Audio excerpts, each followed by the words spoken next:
Hello, everybody, and welcome to another episode of the Vibe with Kai podcast. Today, I am honored to have a very special guest with us today. All of us Vibers. Angela Nauss is here, a distinguished therapist and founder of Nauss Therapy with a rich background in treating trauma and specializing in men's mental health. Angela is here to share her expertise and insights with us today. Angela, welcome to the show, and thank you so much for joining us for this very important conversation. What's going on? It's so nice to see you. Thanks so much for having me on. Long Oh my time God. listener, first time guest, I guess. I appreciate honestly like your support, your kind words. It really does mean a lot. So thank you so much for being here. And I always tell people I am not a mental health professional, nor do I pretend to be one. So whenever I get the opportunity to talk with a mental health professional, I always jump at that opportunity because you are armed with insight and knowledge that I could never ever have because I went to school for 0 years for this. Oh, So stop it. But you have something even more valuable, which is that lived experience. I Mhm, really appreciated the last episode of your pod that you did, where mhm. you just kind of laid it out. You were Yeah, like, I'm going to be honest, this was yeah, my journey. Men don't talk about that enough. And yeah.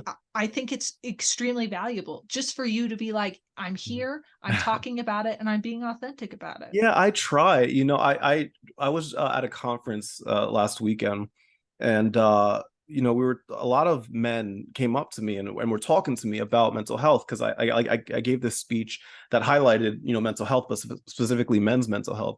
And Mhm. what I was saying is that there aren't many male mental health advocates on social media. At least not nearly as many as there are women that do it. And obviously, like, I mean, there's plenty of women that advocate for men's mental health, and I'm not saying that's not happening, but like, I try to be a male, specifically black male, that talks openly about their mental health and honestly, and it's scary, but also self-therapeutic at times. So it's a lot of fun. So, and it's all new to me. This is all new to me. I only got diagnosed last year. It's Right. crazy. But I feel like that's something also that a lot of men resonate with is once you get this diagnosis. So Mhm, you share you've had a couple diagnoses. mhm. I think the ADHD one is particularly like a common struggle. People hear, okay, I have ADHD. This is like a more or less a permanent condition. Yeah. Just to kind of use I that literally term. have my fidget spinner with me. Like I Love have it. to I have to have it with me. You find out, okay, this is something I've been living with my whole Yeah. life and I will live with my whole life. Mhm, What do you do mhm. with the weight of that? Like, where do Yeah. you put that information? Yeah. Yeah. It's a lot, but like it's been such a unique, fun journey. But enough about me. I want to talk about Oh my you, God, Miss stop. Angela Nas. Can you share just a little bit of a background, like how you got into being a therapist and that specializes specifically in trauma and addiction, men's mental health? Can you Sure. can you talk a little bit about that? Sure. So my background is in Los Angeles, working with the homeless population and Mhm. human trafficking population. Wow. I worked at the Los Angeles Mission. I worked at a couple of rehabilitation, outpatient, and inpatient substance Mhm, use facilities for houseless people and people with substance use. mhm, And the one of the biggest, most striking things that I noticed was this issue of like men's mental health wasn't being talked about. mhm, And it's still not talked about enough. Like you said, there's a lot of female mental health advocates who brave a lot of stigma. mhm. And I'm waiting for men to kind of step up and do that. Yeah. There's a conversation among men that like therapy is something that you don't talk about if you get Mhm, it. Like I think it's common among male clients to even do like telehealth because you don't want to go in mhm. person. What if somebody Right. sees you going to therapy? You Yeah. know, the combination of like social stigma around it and Mhm, then like societal expectations of masculinity, like mhm, are you less of a person mhm. or somehow less than if you admit you have a problem and ask for help. I'd say Yeah. it's the opposite. Right. I'm glad you brought that up because that was actually one of the questions that I wanted to ask you is what Mhm. role does societal perception and expectations of quote masculinity like play in the mental health of men? Like what role does that play in it? I mean, it's got to be the biggest factor, Yeah. right? I Yeah. recently did this deep dive into first responder mental health because I wanted to know why they don't go to therapy. Hmm. And I got that same answer from so many people. It's the idea that, like, if you ask for help, you are going against the societal norm that says men should care for other people. And in Hmm. many ways, this is like a positive standard. Like, I like that a positive aspect of masculinity is men feel like they want to take care of other people. That's Sure. great and beautiful and wholesome. But what about taking care of yourself? I mean, Mm. what do you think? Absolutely. And it's funny because like I grew up looking up to three types of people. Number one, my dad, right? Number two, I played sports, so I looked up to athletes and specifically basketball players. And I looked up to the music I was listening to. So hip hop artists, R&B, and like none of those people were talking about mental health, at least not like openly and all of that. So it's like it's real growing up playing sports, especially like I always thought I was weak. I Mhm. always thought that, crying, things like crying was like a sign of like you're a wuss. Like, why are you crying? Like you're not allowed to be vulnerable or show emotion. You need to be strong at all times. And that was ingrained in my brain. And it took me 35 years to like find my way out of that. And I feel like it took the blinders off my face. And it's so crazy how freeing that felt. So like when you're talking to men, about their mental health, like what happens when do they have that breakthrough, do you think? Like, is there something that happens that, whether it's in their personal life or with you, like that they have that breakthrough that they're like, hey, no, it's okay for me to open up here. I feel like a common thing that I hear from a lot of my male clients is nobody can tell that I'm not okay. Mm-hmm. And dudes will come in and metaphorically, like, their hair is on fire. And they're Mm-hmm. like, no one knows that I'm Yeah. under this amount of stress. And I'm like, I'm sure everybody knows. I bet like every single person that meets you in your life for the first time can tell he's having Mm-hmm. a hard time. Yeah. This idea that you're hiding it well, especially addiction. You'll meet Mm-hmm. people who are deep in their addiction and they'll be like, no one knows I'm using. And I'm Mm-hmm. like, I bet that's not true. Right. Right. I think if you take a second and you really talk to the people who care about you and you share that you're going through something, what you might find is that they already know. They'll be like, I didn't want to say anything, but like I can tell you're having a hard time. Mm-hmm. Mm-hmm. Do you find like you obviously have clients of men, women, everything in between, right? Do you find that when it comes to addiction, that men and women treat it or handle it differently? Or do you feel like it's just like the same kind of issues? Or do people handle it differently? Oh, of course. Yeah. Yeah. Yeah. Uh, I think a common like misconception about addiction, you talk about maladaptive thoughts that kind of Hmm. encourage addiction. Hmm. And part of unpacking addiction is challenging some of this thinking. And a common thought among many people who are long-term substance abuse is that you can justify substance use because you're taking care of the people around you. Hmm. So it might be like, for example, take alcoholism. They'll be like, my alcoholism is excusable and manageable because it Right. allows me to function at like a superhuman level. I can Hmm. have three jobs and take the kids to school and be a high achiever. Hmm. And the alcoholism is just my outlet. And that's Sure. fine. Right. And it's this idea that like you need to take care of everyone else, even if Hmm. it's hurting you. And Hmm. unpacking that is really, really hard. Right. Right. I'd be remiss if I didn't ask, you know 84, 85% of my audience that follow me on social and listen to this are women.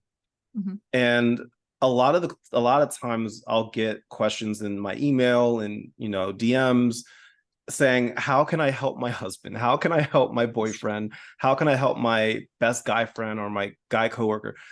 If you could give like just one or two broad strokes of insight into what what role women can play in helping men feel, I guess, more comfortable acknowledging and doing something about their mental health. The best thing you can do is empathically talk with them. You Mm, know, I love you. I care about you. I'm here for you. and tell them what you notice. You Mm-hmm. know, I notice you're not sleeping. I notice you're drinking more than usual. I notice you're distant, whatever it is, but in a kind way, not in Mm-hmm. an accusing way, just to let them know that like you care about them and you're here for them and you want to help. Mm-hmm. Yeah, it's so tough because I know, I mean, I'm gonna assume that perhaps men are might be a little bit more stubborn in acknowledging and let alone taking action in, helping to improve themselves and to combat those things. And even like, to be honest, even acknowledging some of the things that we've been through as men, it seems tough. And I'll tell you what, like I was recently in an abusive relationship, and it took me a very long time to acknowledge that, because I didn't think that, I'm like, no, there's no way. I'm a guy. Like, no, there's no way she could have done that to me. But she did. And like, I'm like, man, why was why was it so tough for me to acknowledge that? And I think it's because of just the way I was raised and the way that things are out there. So if there's a guy out there that is like, I think I'm in a traumatic situation right now, but I don't know how to tell if I am. I don't know if I need to go get help. What would you say to them right now? First of all, I'm really happy that you brought that up. And thank you for Mm-hmm. sharing that. That's kind of thinking is exactly what abusers want you to go through. Mm-hmm. This process of maybe abuse isn't real, maybe it's in my head. Mm-hmm. There's a wonderful book about domestic violence that I really like. It's called Why Does He Do That by Lundy Bancroft, and it is written for a female audience. But Mm-hmm. the whole idea of the writing of this book was the author worked with both abusers and survivors, and he noticed that this pattern of abusers saying they're out of control and it's just an out of control thing that they sometimes happens to them was in Mm-hmm. fact an intentional pattern of manipulation. Mm-hmm. So I speak with a lot of men who are survivors of domestic violence, but they Right. never framed it that way because their abusers told them things like that, like, well, this isn't really abuse, it's in your head, you're making it up, this doesn't happen to you.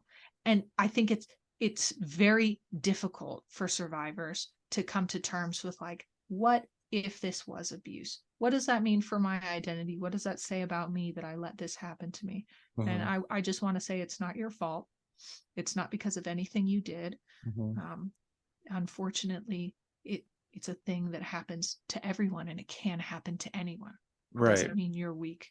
Right, right. It's so tough, and I'm glad that you answered that so eloquently, because I get that question all the time, and I might take that little snippet and and put it up, because that's probably one of the top questions that I get, between that and children. How do I help my child in that way? So what do you think, seeing that so much pressure comes from society and social media and regular media and movies, TV, all that, about masculinity, what can we actually do about that? Can we change that somehow? Like, how do we change that perception, or at least work towards it? Is that even possible? Oh, I think it's possible and Yeah. necessary. I mean, if you really unpack it, like Hmm. really just go ahead, put a tinfoil hat on. Who does it benefit to, Yeah. like in society, what groups does it benefit Yeah. to hold this standard that men must meet this unachievable standard of being the Yeah. caretakers of everyone and Hmm. never think about themselves? I'm Hmm. I'm seriously asking you, who benefits from this? Right. Yeah. I mean, it's I feel like it always comes down to money, like somehow. Like, I feel like Me too. that's what it comes down to, like, just like these beauty standards. And when I say that, like, I don't just Mhm. mean women, like the beauty standards and expectations of men and women, to sell products. And I work in marketing, and marketing is a form of manipulation. And I feel like sometimes I'm like, I'm part of the problem. I'm part of the problem. I'm targeting people and hitting their pain points.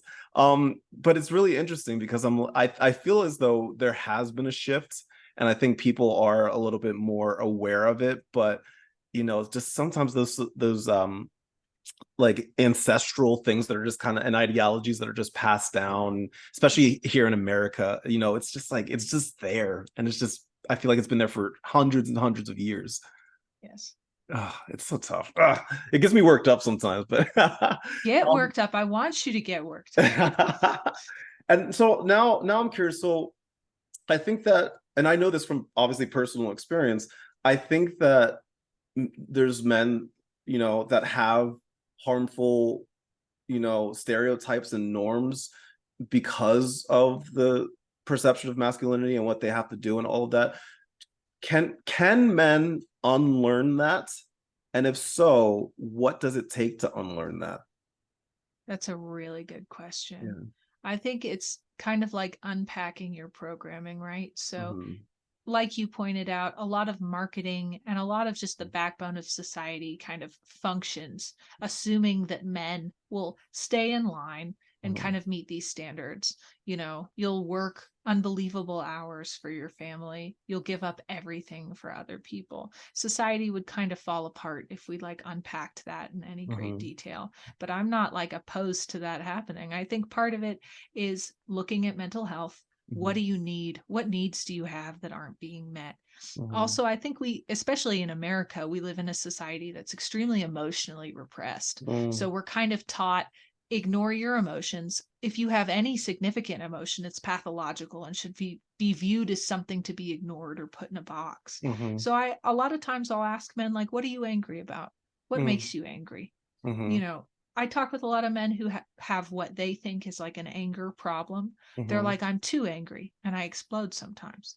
And I think for some of them the answer is you're angry all the time about so many things that Mm-hmm. it's like these tiny little straws that break the camel's back. Mm-hmm. Maybe we should Right. talk about some of the things you've been holding on to for years, things Right. you've Right. never grieved, losses you've never processed, that Right. kind of stuff. Right.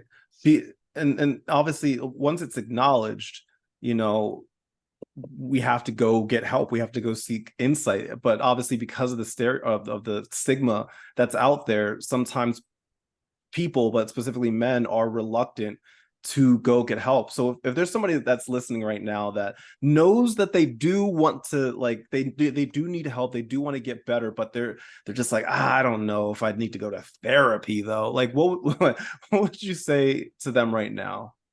I love that. And I don't think that everybody needs therapy either. Yeah, I say yeah. talk to your support system. Do Mm, you have another man in your life who's been hmm. through this? Like Hmm. for you, Kai, I'm sure if one of your male friends came up to you and they're like, I want to talk about something kind of heavy that's been bothering me, you'd be like, heck yeah. Absolutely. It Like happened. It bring it. happened today, actually. Yeah. It did? Yeah, it did. At work. Yeah, Yeah. yeah. Well, I mean, let's challenge the stereotype. How did you Yeah. handle that? Did you get mad and turn them away? No, get away from me. I'm busy Yeah. today. Yeah. No, I got excited. I was super excited because like, number one, because just the fact that I mean, I work with them, but they don't like know me, but they know like what I'm about, and they trusted me with some very sensitive information about themselves and their lives, and like that meant a lot. And so I jumped at the opportunity to like just sit and talk. So honestly what I did, I didn't really do a lot of talking. I just listened. I just listened to what they had to say, and empathized with them, and Mhm. validated their feelings. And like sometimes, like, that in and of itself helps. Just to have an ear to listen to, not non-judgmental, that validates, because that's what I needed. It's what I need every I day. It I think helps. we're not taught enough how to be empathic with each Hmm. other. Yeah. And what you just said is like a great framework. Like if Hmm. somebody's listening to this and they're like, how do I be empathic with my friends? How do I better Hmm. support them? That's a great framework, is listen to Hmm. them. And how do you feel when they're telling you this? And you can Right. share that with them. Like Hmm. not passing a value judgment, being like, what you just shared made me feel sad, Yeah. made me feel anxious. Hmm. Yeah, absolutely. And how much do you think, like, especially for adult males, how much do you think a lot of this stems from childhood trauma?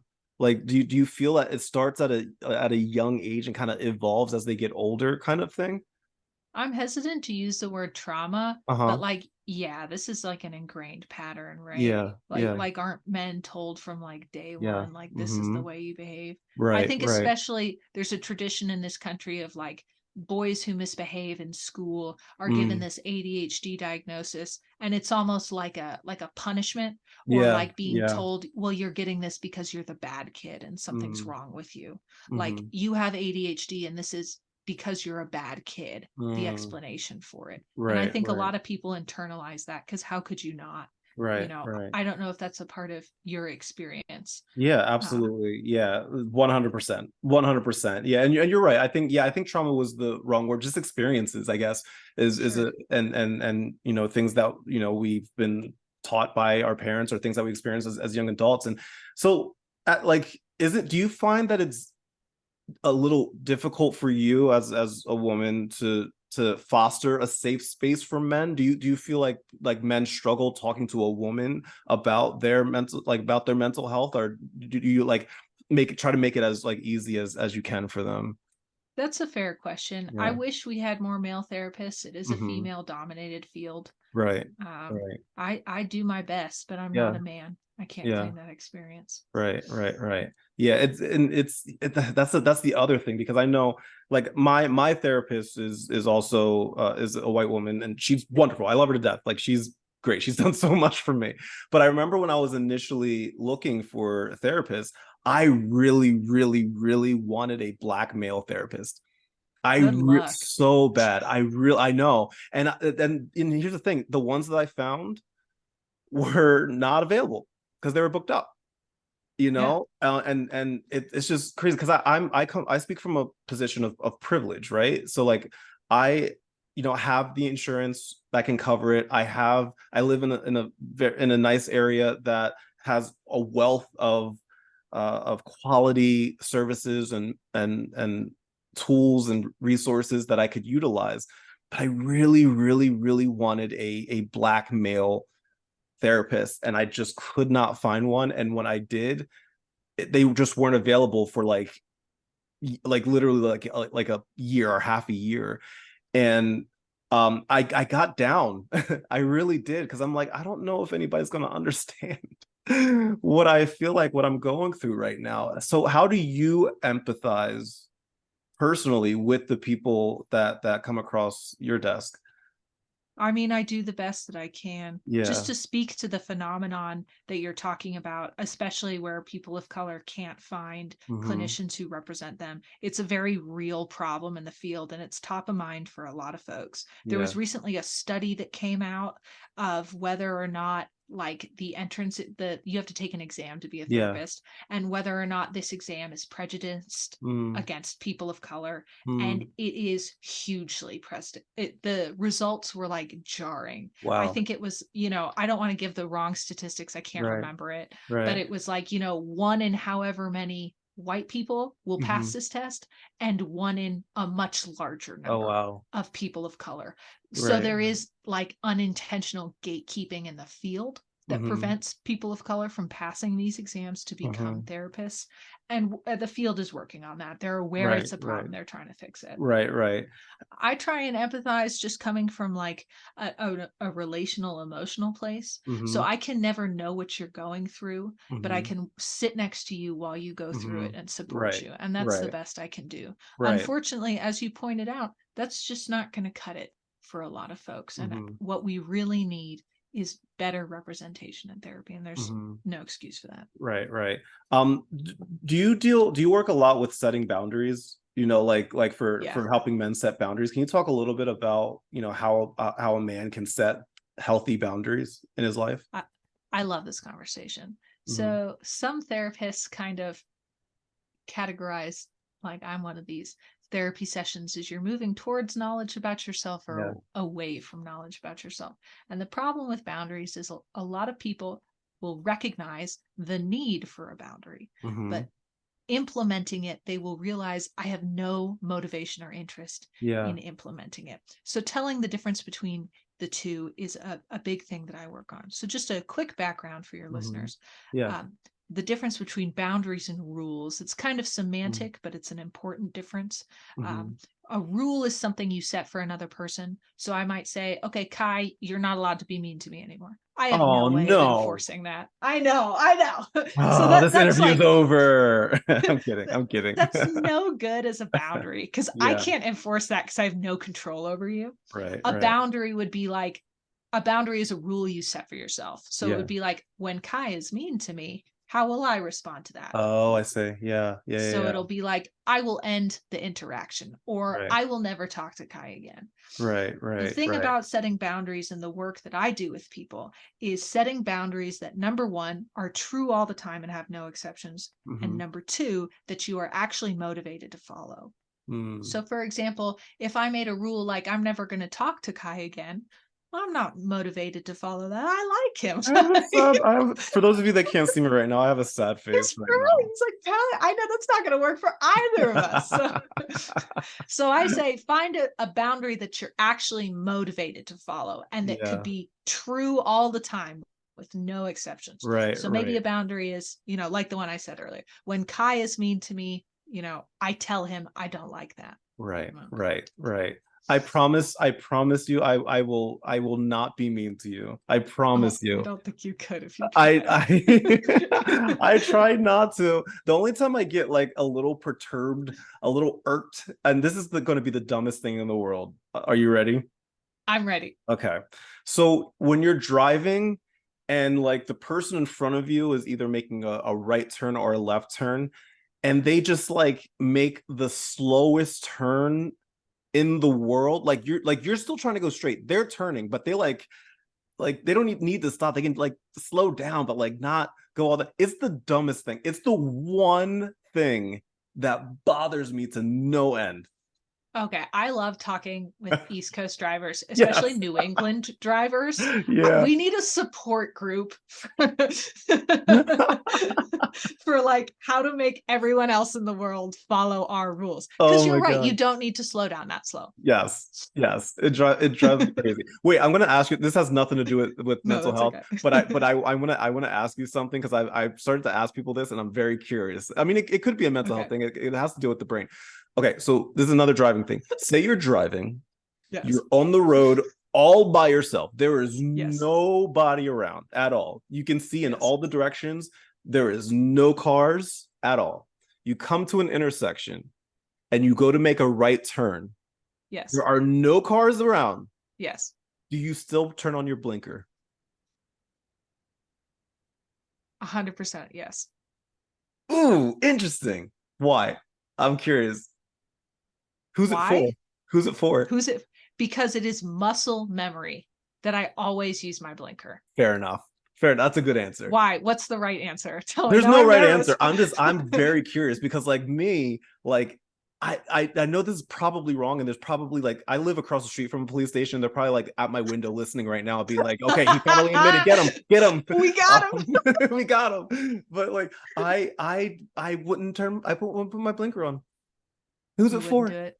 Who's it for? I use my blinker all the My time. When I'm supposed to use it, I use it. yes. I use it. I would not put it on in that situation. And I feel like there's going to be therapists and like psychoanalyzers that are going to listen to this part of the interview that's going to analyze that thought process of mine and be like, this means that he's not Oh yeah, okay. secretly repressing his, Yes. like need to be a bad crazy driver or whatever. Yeah, yeah. He has some unearthed trauma that he's not addressing right now. So that's so That's funny. very valid. Yeah. I Let me ask you a question. This is a Yeah. very New England question. Yeah. Um, Middle of the night, Yeah.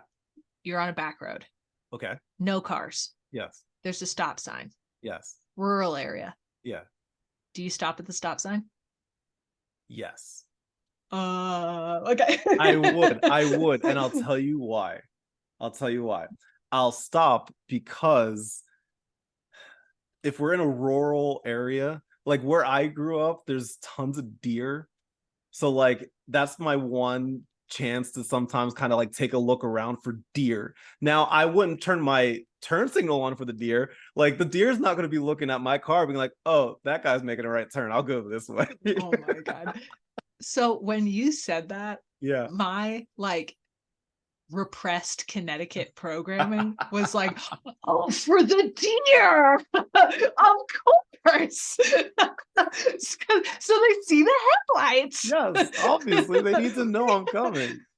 Yeah, no, it's a real thing. Yes. You will hit the deer and they will mess up your car. Yes, absolutely. Yeah, and it's happened. It hasn't happened to me, but it's come pretty dang close. So I'm like, I'm gonna take my time because there's too many deer in this area. Oof. I had a raccoon once and messed up my car. A raccoon. A raccoon? Yes, it messed up my car. This was a long time ago. I was in college. I was so mad because I I was I broke. I know for the urban listeners, I feel like we need to clarify. So like in the suburbs, especially like in Pennsylvania, is like New England, right? Mhm.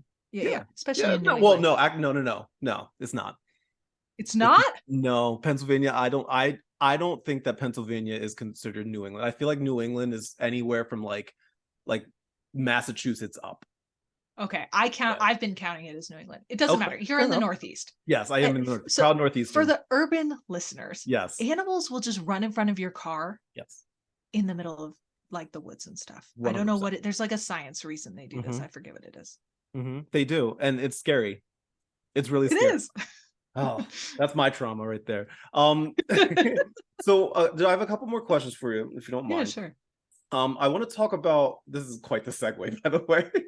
I want to talk about I want to talk about grief and loss and how men handle that Mhm. because like I just did a partnership with the National Funeral Directors Association where we I worked with them. They have these cards called "Have a Talk of a Lifetime," where it's Mm. like a conversation starter with questions that you can ask a loved one to get to know them before they pass away, right?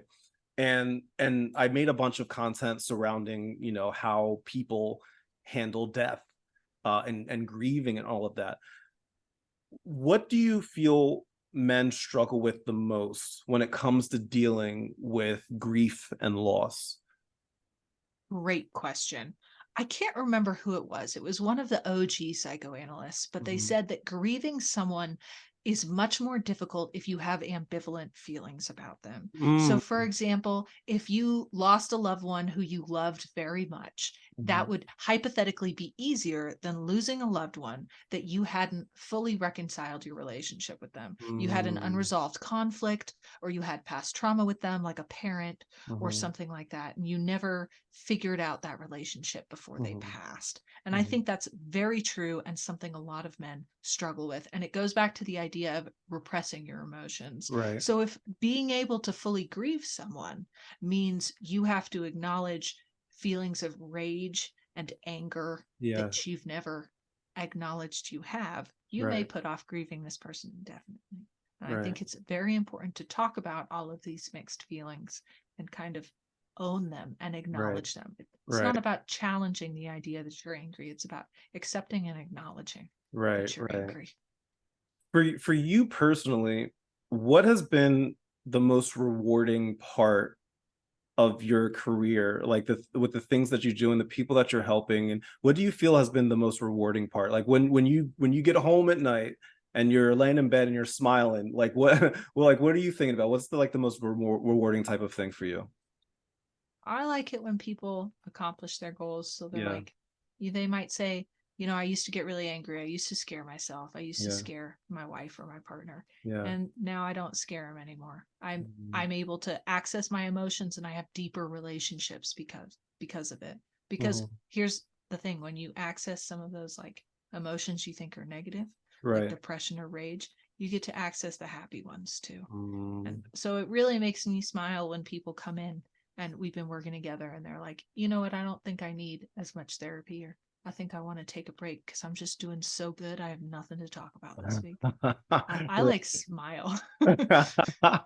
That's great. Okay, that's a cool answer. And like, because like, how do you fill your cup? Right? Because I'm sure, like, I remember reading some stories of about like there were people were interviewing therapists and doctors and like any kind of like caregiver like that where people take care of other people.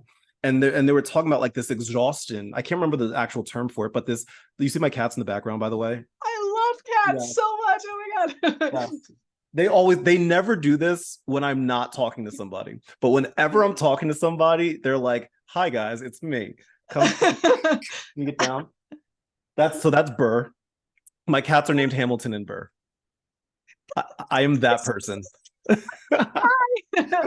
Yeah, I'm that person. Anyway, Which one is worse, Hamilton or Burr? okay. So they both have their moments, but they're both brothers.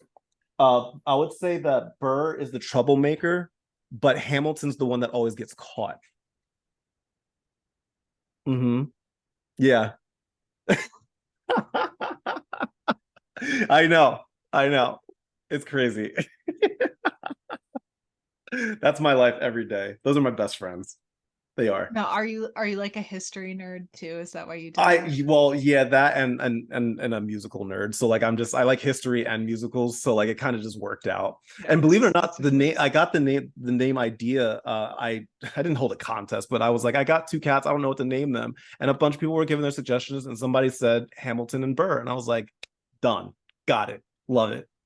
And it just kind of went from there.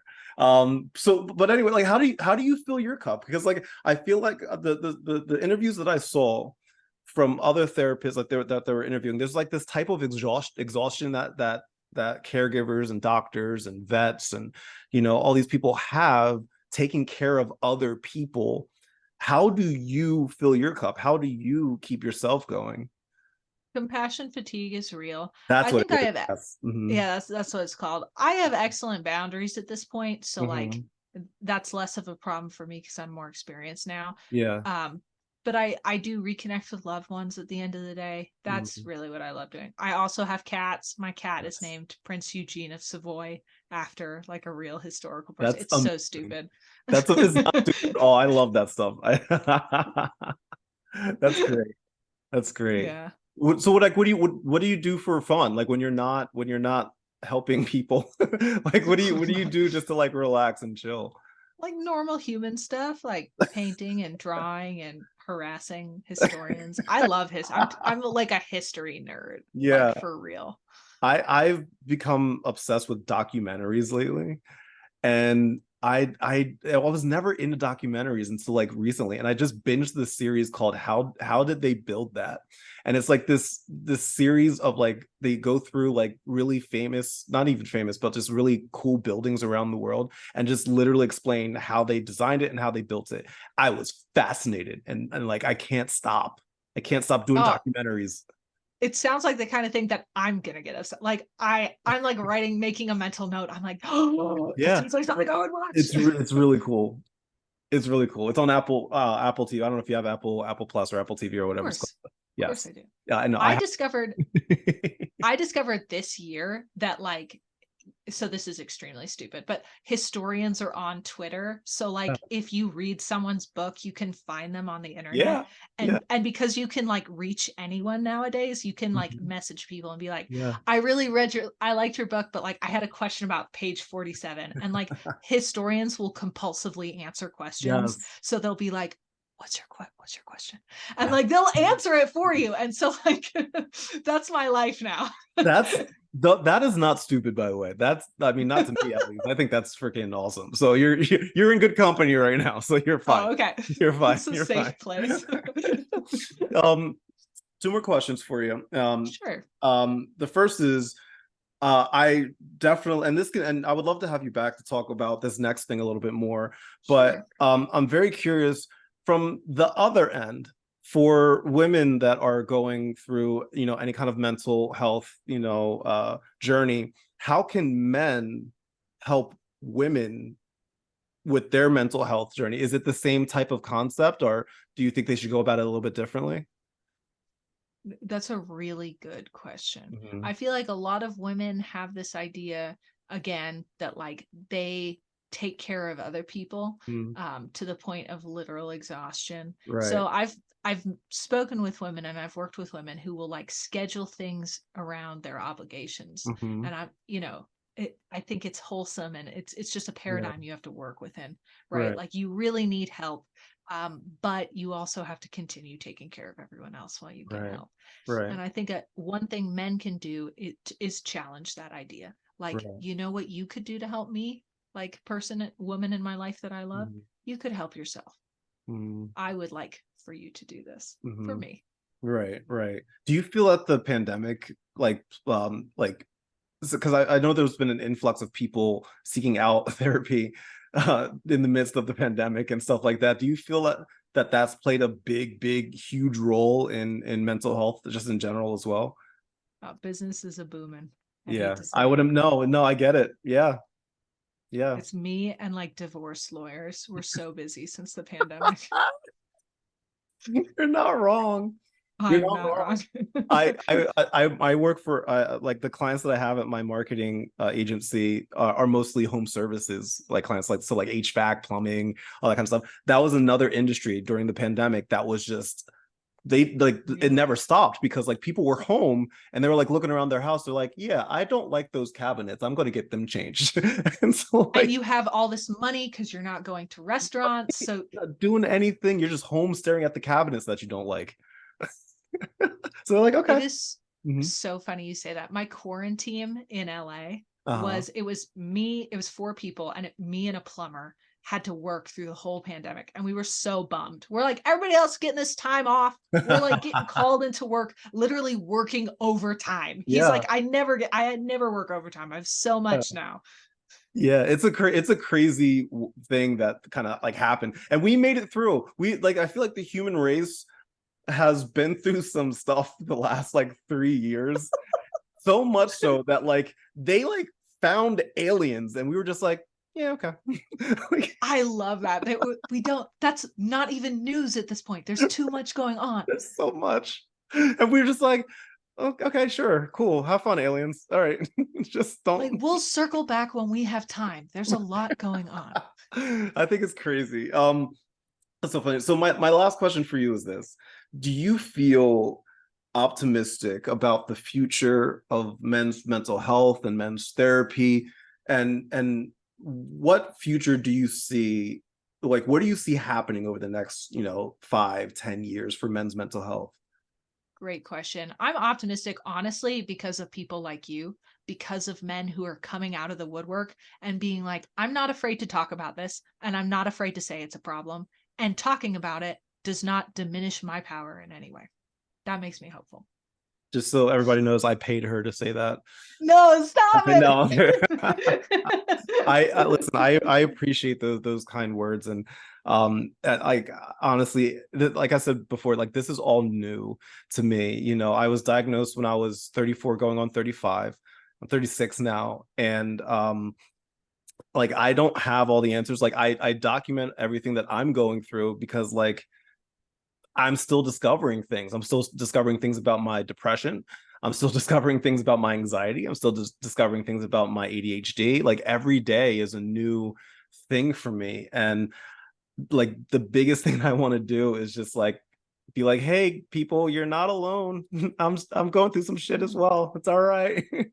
you I know, know. I I picture think it men helps. like looking up your website in incognito mode. They're like, I don't want people to know that I'm worried Probably. about this. Yeah, I often get a lot of like since most of my audience are women, I get a lot of people being like, I sent this to my son. I sent this to my husband. Like, oh, cool, thanks. Appreciate it. Good, good, Yeah. good.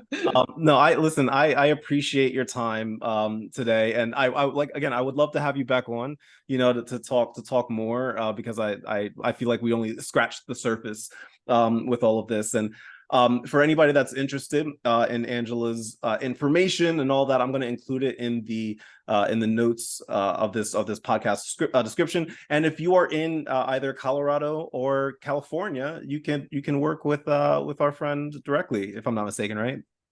Yeah, that's right. You can Yeah. find me online at nasstherapy.com. Yeah. If you wanted to check out my website, I have some Mhm. resources up there as well. Nice. Right on. Yep. And I'll make sure that is out there. To all of the listeners out there, remember, seeking help is a brave and necessary step towards healing. It's important to create safe spaces for conversations, especially about mental health, to encourage open communication and hopefully foster some understanding there. So, thank you everybody for tuning into the Vibe with Kai podcast. Thank you to my guest today, Angela Nauss, whose name I said right from the beginning and I did not mess it up at all, Oh right? my gosh, you're so sweet. Yep. My friends, stay positive, remain hopeful, and most importantly, be kind to yourself and others. We will see you next episode. As always, much love, good vibes. I'll see you later. Bye.